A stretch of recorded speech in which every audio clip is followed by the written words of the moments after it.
Hello everyone, welcome to How to Solver. I hope you guys are doing well. Today I am going to show how to enable car in cPanel.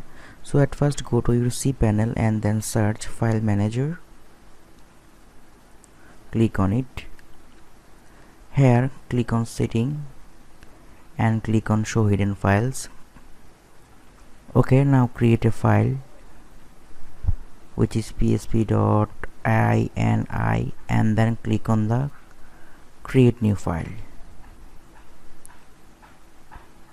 Okay, now select the file, click on edit, again click on edit.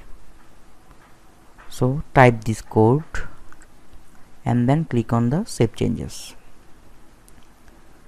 That's all for today. Thank you. If you like my video, please like, comment, share and subscribe, and don't forget to press the bell icon.